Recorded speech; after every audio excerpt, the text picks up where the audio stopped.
Il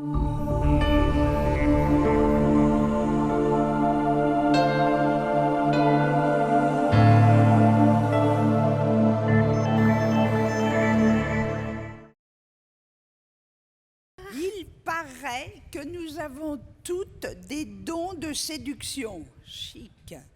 Encore faut-il en connaître les secrets. C'est ce que va vous apprendre le docteur Chardonneau. Et après, quand vous aurez compris comment acquérir cette séduction, elle vous permettra d'améliorer votre communication, la confiance autour de vous, et elle vous ouvrira de nombreux nouveaux horizons. On attend le docteur Chardonneau. Je vous signale que c'est l'orateur que vous avez préféré il y a 2 ans. Il était à cette tribune. J'ai fait un compliment de vous. Il y a un petit souci avec son PowerPoint, ne vous en faites pas. Tout va bien. La conférence a lieu malgré tout, mais il vient de la prendre. Allez-y, commencez et le PowerPoint va arriver. Je peux parler? Ah oui, je peux Alors. parler. Bonsoir, bonjour à toutes, bonjour à tous. Je remercie Michel et Laure de m'avoir invité dans cette institution incontournable de la beauté, à voir le succès qu'il y a aujourd'hui, pour vous parler d'un thème qui est un mot magique, la séduction. On en pense beaucoup à ce mot-là, on en parle malheureusement beaucoup moins, parce qu'on ne sait pas où on va aller, jusqu'où on va aller, et qu'est-ce qu'il y a derrière ce mot. Alors, je vais essayer avec vous de décrypter un petit peu tout ça, et d'essayer, si je peux me permettre, en toute modestie, d'essayer de donner quelques petits conseils dans un jeu extraordinaire qu'est la séduction. Je ne sais pas si j'ai Les images, non. Les images? Non, pas encore, pas mais encore. ça va arriver. Ah, je ne connais pas encore. Séduisez-nous, docteur. Improvisez. Bah écoutez, oui, c'est comme ça. Je pense qu'il y a beaucoup de séducteurs et séductrices dans cette salle, j'imagine. Mais vous allez voir, vous allez certainement apprendre des choses beaucoup plus scientifiques, parce que la séduction, ce n'est pas uniquement un problème de feeling, comme on pourrait le croire. Vous allez voir, c'est beaucoup plus scientifique que ça. Surtout chez les femmes, d'ailleurs. Même si les femmes ont un feeling peut-être plus évolué que celui des hommes, vous allez voir qu'il y a une construction, malgré vous, scientifique, de votre relation avec la séduction. C'est bon, c'est formidable. Où suis-je? Télécommande. Voilà. Si ça marche, c'est encore mieux. Ça va arriver. Ça ne saurait tarder. Et voilà. Ça y est, c'est derrière vous. Ah, et moi je ne vois pas. C'est devant vous aussi, tout va Ah, bien. je le vois, ça y est. Mais là, j'étais un peu trop loin. Pour aller en arrière. Voilà. Donc, voilà, la séduction, clé de la réussite professionnelle, personnelle, beaucoup de choses à dire. En 20 minutes, on va essayer d'aller au principal. Voilà. Alors, on est dans une société extrêmement curieuse. Il y a un véritable paradoxe de cette société. On est censé vivre dans un monde de communication avec les 3G, avec la téléphonie, avec Skype, avec Internet, ce que vous voulez. Or, la communication entre deux individus reste souvent difficile. Tout à l'heure, j'étais déjeuner juste à côté, manger une petite salade. À côté de moi, il y avait 2 personnes, 2 femmes, à peu près du même âge. Elles ont commandé. Le menu est arrivé. Et puis après, plus un mot. La personne qui était en face d'elle, ce n'était pas sa copine, c'était son téléphone. Et tac, tac, tac, et tac, tac, tac, tac. À la limite, ça aurait dû prendre chacun une table. Aujourd'hui, on souffre considérablement de ce manque de communication. C'est une catastrophe. Les moyens dits de communication, en fin de compte, sont des moyens anti-communication. Ce sont des véritables sources d'isolement individuel. Plus vous allez consommer ce type de communication, moins vous serez apte à communiquer avec les autres. Ça, c'est absolument clair. Vous voyez, par exemple, cette horrible caricature. Mais la séduction dans ce monde difficile peut être une réponse, pourquoi pas, à cet isolement individuel. C'est ce que je vais essayer de voir avec vous aujourd'hui. Alors, séduire, effectivement, ça vient de l'italien, plutôt du latin seducere, qui veut dire détourner du droit chemin. C'est pour ça que quelquefois, séduction a mauvaise presse. Au XVIIe siècle, avec les Français, et donc le romantisme, ça voulait dire charmer quelqu'un, l'attirer irrésistiblement en lui plaisant beaucoup. C'est déjà mieux, c'est plutôt ce qu'on pense aujourd'hui. Mais les clés de la séduction, comme on va le voir, sont un véritable apprentissage. Et notre parcours d'initiation à la vie civique, ce qu'on appelle le basique scolaire, ne nous apprend pas du tout. À l'école, vous allez apprendre la laïcité, c'est formidable, la laïcité. On en voit les résultats aujourd'hui, d'ailleurs. Bref, c'est une parenthèse. Mais par contre, on n'apprend pas à communiquer entre deux individus. Tant c'est principal. C'est le ciment d'une société, c'est que les individus puissent communiquer entre eux, et intelligemment. On ne sait pas faire ça. Bon. Donc, les êtres, comme vous le voyez, sont régis. Beaucoup de gens le pensent, des gens qui s'intéressent un peu à l'aspect social des choses, sont régis donc par des rapports de séduction. Dans ce contexte, les femmes ont tout essayé, essayent en tout cas tout pour essayer justement d'être le plus séduisantes possible, et notamment, elles répondent à des stratagèmes dictés par les médias, qui les médias, mesdames, les médias c'est extraordinaire, mais vous manipulez un petit peu aussi, parce que constamment dans les médias, vous avez des corps extrêmement maigres, presque anorexiques.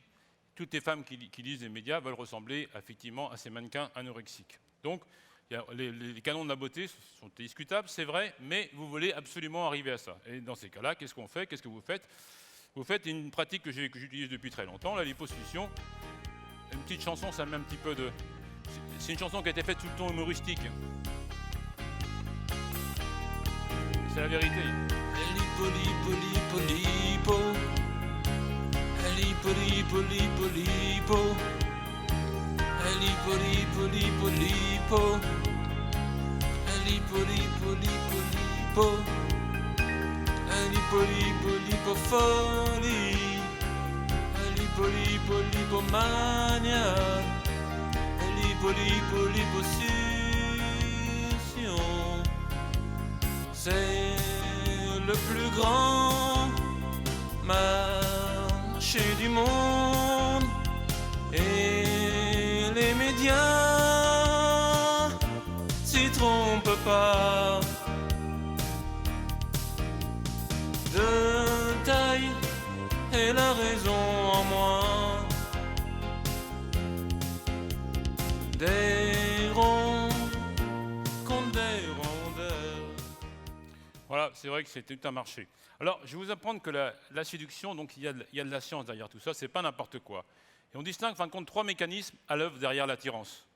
La première chose, c'est la séduction naturelle. Ça, vous n'y pouvez rien, c'est naturel. Ensuite, la sélection sexuelle. Vous allez voir que vous n'y pourriez pas grand-chose non plus. Et enfin, l'apprentissage culturel, c'est autre chose, c'est votre évolution personnelle. On va aller voir chacun, vous allez voir, il y a des choses très intéressantes. Le premier qui s'est intéressé à la sélection naturelle, à la beauté, c'est qui? C'est ce monsieur, temps de la Renaissance, Léonard de Vinci, qui lui a été le premier à créer des critères de la beauté d'un visage. Pour lui, un visage, d'ailleurs c'est norme aujourd'hui, on ne va pas passer là-dessus, mais il y a des normes, il y a des mesures, il y a des angles, tout ce que vous voulez, c'est extrêmement précis. Pour lui, la beauté, c'est un visage régulier, avec des traits symétriques. Pourquoi? Parce que c'est rassurant. Tout à fait rassurant. D'ailleurs, des études ont montré que des bébés de 6 mois portaient plus d'attention à des visages préalablement jugés beaux par les adultes. Extraordinaire quand même. Là, il est difficile de voir une influence de quelconque média, de quelconque pression. Donc, il y a indiscutablement un visage qui est symétrique, qui a des traits symétriques, rassure. On a plus envie d'aller vers lui. Donc, il y a un côté rassurant sur la sélection naturelle. La sélection sexuelle. Ah, mesdames, vous ne pouvez pas savoir le rôle considérable que joue chez vous l'ovulation. L'ovulation, c'est terrible. Non seulement ça fait des bébés, mais ça vous perturbe la tête. Et ça, vous ne le savez pas. Et moi, je vais vous l'apprendre. Les jeunes femmes, ce sont des études scientifiques avec des milliers de cas, c'est pas n'importe quoi. Les jeunes femmes accepteraient plus facilement de donner leur numéro de téléphone à un garçon lorsqu'elles sont en période d'ovulation. Messieurs, vous savez quand il faut rencontrer les dames. Même chose pour les mots à connotation sexuelle qui attirent plus rapidement l'attention des femmes lorsqu'elles ovulent. Bon. Plusieurs études ont même démontré que le type d'homme préféré par les femmes variait en fonction du stade de cycle menstruel. Lorsque vous êtes en ovulation, vous préférez des hommes virils, avec une démarche dynamique. Et lorsque vous êtes dans une période moins fertile, vous préférez des hommes avec plus de douceur et une démarche moins violente. Incroyable. Et sachez qu'au moment de l'ovulation, l'odorat de la femme est multiplié par 10. Les odeurs ont le pouvoir de déclencher des sensations érotiques intenses chez la femme. Et d'ailleurs, je vais vous parler de ce que tout le monde connaît maintenant, les phéromones. C'est des substances chimiques qui sont émises par tous les animaux, même par les plantes. C'est une forme de message pour dire, bon, effectivement, on rentre dans une période de rude pour les animaux, une période de chaleur, donc nous sommes prêts pour la copulation, pour reproduire. Okay. C'est indiscutablement vrai pour les animaux, pour les plantes. Pour les hommes, il y a beaucoup de littérature là-dessus. Est-ce que c'est véritablement vrai ? On peut en discuter. Toujours est-il, il y a quand même des études qui sont très intéressantes. Lors d'une expérience les plus concluantes, certains sièges de divers lieux publics, cinéma, théâtre, avaient été vaporisés de phéromones mâles. Les scientifiques ont pu observer qu'une très grande majorité de femmes choisissaient inconsciemment ces fameux sièges. Une autre expérience fut réalisée sur 2 sœurs, des sœurs jumelles, des vraies jumelles. L'une portait un parfum à base de phéromones, l'autre non. 100 hommes furent successivement présentés aux 2 sœurs. Résultat des courses, à l'issue de cette entrevue, 75% des hommes choisirent celles ayant utilisé les phéromones. Pourtant, 2 sœurs jumelles identiques au niveau physique. Moi, j'ai mis un petit peu de réserve là-dessus parce que, personnellement en tout cas, et puis lorsqu'on regarde une photo, une personne qu'on ne connaît pas, on voit tout de suite si cette personne-là est susceptible de nous attirer ou pas. Là, à travers une photo, c'est difficile de voir les phéromones. Mais bon, à discuter. L'apprentissage culturel, c'est le numéro 3. Alors là, c'est ce qui fait qu'on n'est pas tous attirés par les mêmes personnes, suivant la région d'où vous venez, la campagne, la ville, suivant aussi votre éducation, ça joue un rôle très important. Et c'est un peu moins vrai aujourd'hui parce qu'il y a davantage de mélange de population, mais c'était vrai il y a encore 10-20 ans, lorsqu'un groupe a un statut socio-économique plus élevé que l'autre, les traits physiques de ceux-ci, ceux qui sont élevés, tendent à devenir des critères de beauté pour les groupes ethniques de statut moindre. Ce qui s'est passé aux États-Unis au début du siècle. Tous les Noirs qui étaient dans cette population, qui n'avaient pas de poste politique ou économique important, voulaient ressembler aux Blancs, ils se faisaient défriser. Et maintenant que les Noirs ont des postes importants, les cheveux frisés, les nez un peu plus larges, ça devient à la mode. Voilà, tout simplement. Et autre chose importante dans la beauté aujourd'hui, c'est que les psychologues ont démontré qu'on ressent comme beau aujourd'hui ce qui est conforme à ce qui est le plus habituel dans les relations quotidiennes, ce qu'on a l'habitude de plus voir. Autrement dit, indirectement, inconsciemment, ce qui va rassurer. On a plus l'habitude de voir cette tête, ce profil d'individu. Ce n'est pas forcément des gens très beaux, mais on a l'habitude de les voir. Donc les gens qui vont leur ressembler, on va les trouver beaux, parce que ça va rassurer quelque part. C'est assez incroyable, mais c'est comme ça. L'idéal de beauté n'est plus vécu en termes philosophiques, mais en termes de bien-être, en termes d'insertion et de réussite sociale. Et de santé, bien sûr. Alors, il y a un petit problème quand même, c'est que les hommes veulent plus de sexe et les femmes davantage d'amour. Une petite introduction aussi en chanson, pour faire un peu de bref, mais c'est vrai que l'amour, le romantisme, mesdames, c'est très important. Je sais pas. Marche pas? It doesn't work?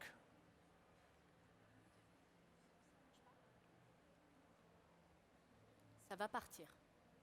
Ça va partir, normalement. Ça va partir. Sinon, chanter. Ouais, mais il y a du monde dans la salle. Ah, d'accord. J'aimerais Déjà, pas que tout le on monde voit quand même les paroles. Ah, c'est dommage, la musique est belle. Comme les années sur ma vie ne sont que des mots étourdis à te raconter l'amour. L'ordinaire de la vie se voit par bonheur, déchiré par les élans du cœur, pour que ce luxe qu'est ton grand amour habille ma grisaille chaque jour. L'amour, c'est un rêve d'enfant, un voyageur du temps, si beau comme un cadeau. Séjour sans sans retour. Partir, aimer partir, c'est notre qui glisse une... Alors pourquoi on a besoin de séduire? Est-ce qu'on peut vivre heureux sans séduire? C'est une bonne question, ça. Alors d'après les grands spécialistes, on ne peut pas vivre si on ne séduit pas. C'est vital, notamment pour certaines espèces, mais également pour l'homme. On sait bien que c'est vital. Pourquoi? Parce que la séduction, ce n'est pas uniquement conquérir l'autre, c'est nous rendre plus sûrs de nous, plus forts, plus heureux. Le désir d'autrui nous valorise, nous illumine. Rien de plus beau qu'être amoureux. Savoir que quelqu'un pense constamment à vous, c'est pas beau, ça? Ça illumine l'existence d'un individu, ça donne la sensation d'être invincible. Et la preuve, les endocrinologues, donc les spécialistes des hormones, se sont intéressés aux problèmes de sentiments. Est-ce qu'il y a une différence lorsqu'on est amoureux et qu'on n'est pas amoureux? Est-ce que le corps réagit différemment? Eh bien oui, c'est tout à fait extraordinaire. Se sentir désirable dope nos défenses immunitaires. Formidable. Sous l'effet du désir, lorsqu'il est partagé, bien entendu, notre organisme subit un véritable raz-de-marée neuronal, endorphine, dopamine et surtout la PEA, qui est l'amphétamine de l'amour.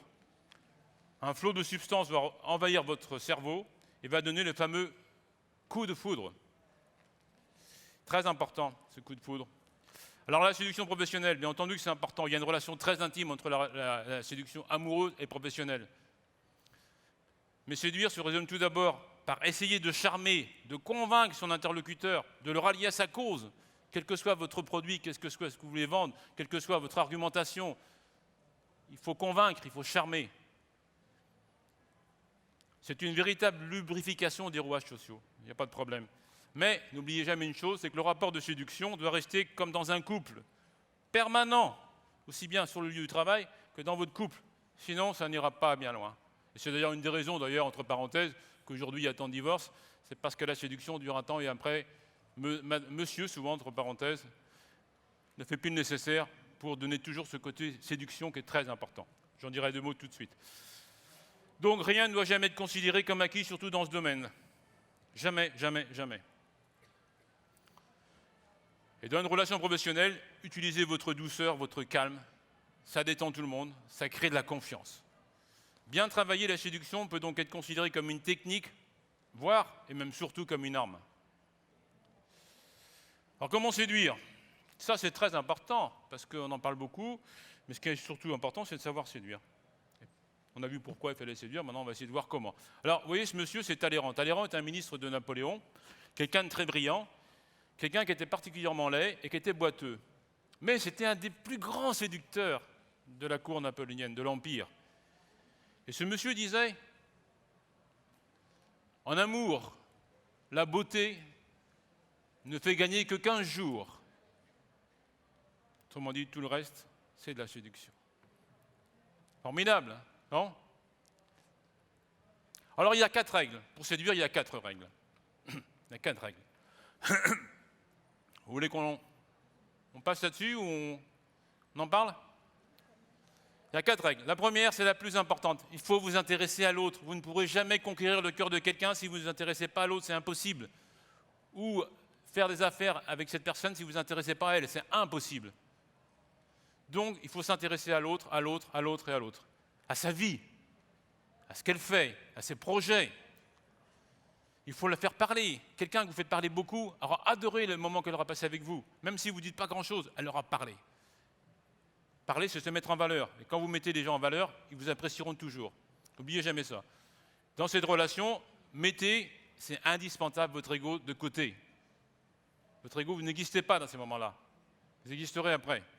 Là, vous n'existez pas. De façon, tout ça, à acquérir la confiance chez votre interlocuteur. Tout est un problème de confiance. Regardez, par exemple, des études, c'est au niveau professionnel, des études ont montré que la confiance d'un client envers un vendeur provient principalement, c'est uniquement de 15% de ses compétences techniques et 85% de ses qualités humaines, ou tout au moins de ce qui va dégager de cette personnalité. C'est assez étonnant quand même. Vous pouvez dire, moi je suis un grand technicien, je suis un ingénieur de ceci, ou je suis une grande technicienne du massage, de cela, c'est tel produit, c'est le meilleur du monde, mon produit, vous allez voir et tout, vous expliquer de façon toutes les règles biochimiques, pourquoi ça marche au niveau physiologique et tout. Ok, 15%. Si vous êtes très bon, vous aurez 15% maximum. Par contre, si vous savez dégager votre humanité, votre confiance à la personne, 85% vous gagnerez. Voilà. Donc tout ça, c'est des sentiments, des perceptions, des impressions. C'est subjectif. Mais la subjectivité, c'est créer la confiance, s'intéresser à l'autre. N'oubliez jamais ça. C'est très important, ça.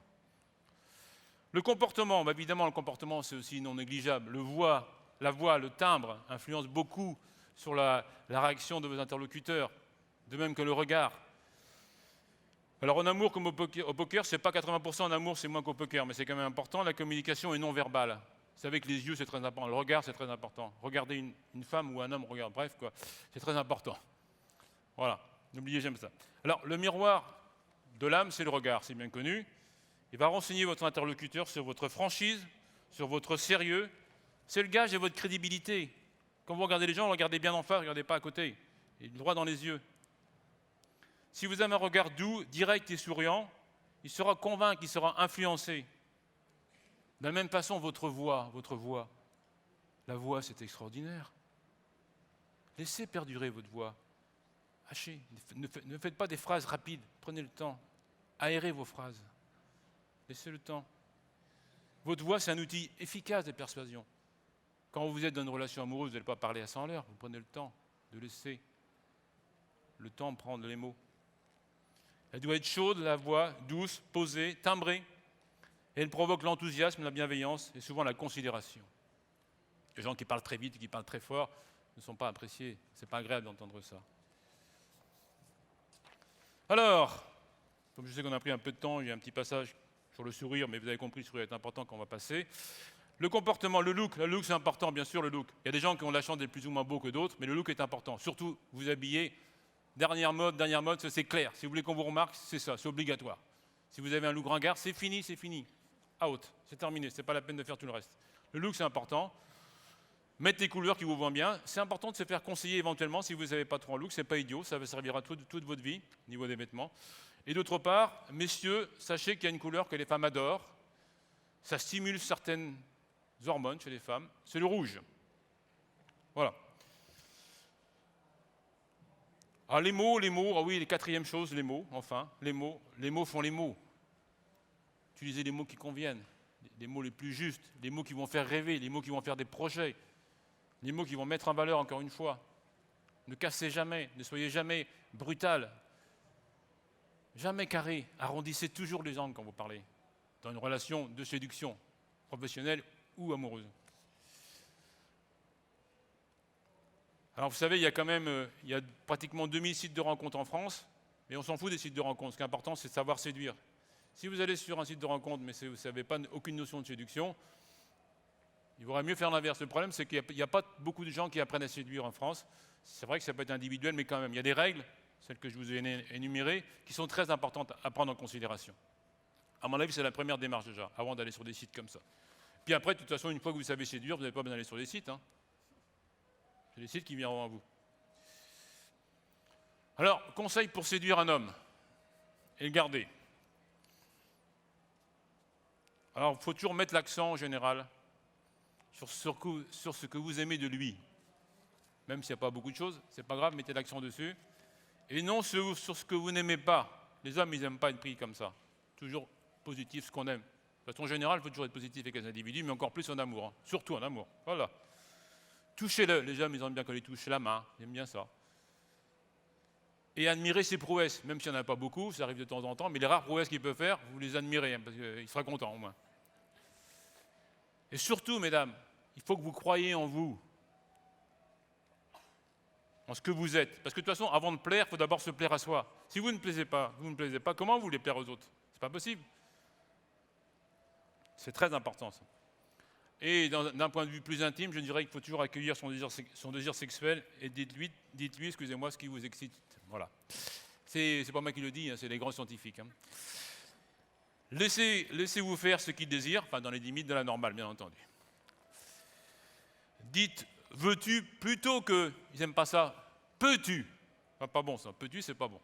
Il faut me dire « veux-tu ». C'est plus sympathique, c'est mieux vécu. Parce que sinon, ses compétences sont mises en doute et c'est pas bien, ils n'aiment pas ça. Et utilisez des mots classiques, des mots de Sésame, ouvre-toi, dans mon chéri, mon amour, mon trésor. C'est banal, mais c'est pas grave. On peut aller beaucoup plus loin dans l'originalité, mais dans un premier temps, commencez comme ça. Ça plaît toujours, ça. Je t'aime, un petit mot, hop, je t'aime comme ça, boum, c'est extraordinaire. Et vous laissez un blanc derrière. Bon, et enfin, un petit truc, des conseils pour séduire une femme et la garder. Alors n'oubliez jamais, messieurs, pour garder une femme, le secret restera toujours la sincérité et la transparence. Les femmes veulent un homme sincère et transparent, comme les hommes politiques, quoi. Et surtout, vous avez une jolie femme en face de vous, si vous avez l'intention d'avoir des relations plus durables avec elle, écoutez, écoutez, écoutez, et écoutez encore une fois, et laissez-la parler, laissez-la parler. Mais c'est très important. Quand vous l'écoutez, elle a l'impression que vous vous intéressez à elle. Ça, c'est énorme. Et surtout, ne lui donnez pas de solution, vous l'écoutez. Tournez autour d'elle et n'allez jamais au but. Remarquez ses moindres améliorations physiques qu'elle fait pour se mettre en valeur. Les femmes aiment bien quand on leur dit « Ah, c'est ta chérie de coiffure, t'es magnifique. Ah, j'aime bien cette robe. » C'est très important, c'est énorme. On s'intéresse. Et si, messieurs, les femmes aiment ça de plus en plus aujourd'hui, jouez sur votre part féminine. C'est très important, sans aller trop loin, bien entendu. Mais jouez sur votre fibre sensible féminine. C'est très important. Aujourd'hui, vos atouts de séduction, messieurs, c'est l'intuition, l'écoute, la douceur et la complicité. Soyez la complice de votre femme, de votre ami. Vous êtes plus qu'un mari, qu'un ami. Vous êtes plus qu'un ami, vous êtes un complice. Et écrivez-lui des mots d'amour. Téléphonez-lui pour dire je t'aime, raccrochez, mais des beaux mots d'amour, pas des banalités, des choses qui viennent du cœur. Mettez-y des formes. La journée a été si longue sans te voir aujourd'hui, enfin ce soir j'arrive, je vais te voir. Quel bonheur de te retrouver dans mes bras, de passer les mains dans tes cheveux, de te prendre par la main, de te faire un bisou tout simple. Mais c'est extraordinaire, c'est simple, mais ça plaît ça. Ne cherchez pas des choses trop compliquées. Et soyez sincères dans ce que vous dites, mais faites des choses comme ça. Parlez, envoyez des mots d'amour. Soyez romantiques en un mot. Les hommes ne sont plus romantiques aujourd'hui. Moi, si je pouvais me cloner, oh là là, les hommes ne sont plus romantiques, mais c'est une catastrophe. Moi, je dis, c'est une catastrophe. Il y a combien d'hommes qui offrent des fleurs aux femmes aujourd'hui? Il n'y en a plus. C'est fini. C'est une catastrophe. Et d'autre part, il faut être capable de créer la surprise. Dans un couple, il faut créer la surprise. Des choses imprévues, hop, on a imprévu ici. Ah, c'est formidable ça. Créez la surprise et soyez romantique. Voilà les principaux conseils que je peux donner à un homme pour, un, séduire une femme, et deux, surtout pour la garder. Voilà. Ça, c'est ce que je voulais voir avec vous aujourd'hui. Je donne des cours particuliers, bien entendu, aux jolies femmes. Et là, mon site, dr-chardonneau.com. Je vous remercie pour cette très agréable attention. Voilà, bonne journée. Merci beaucoup, docteur.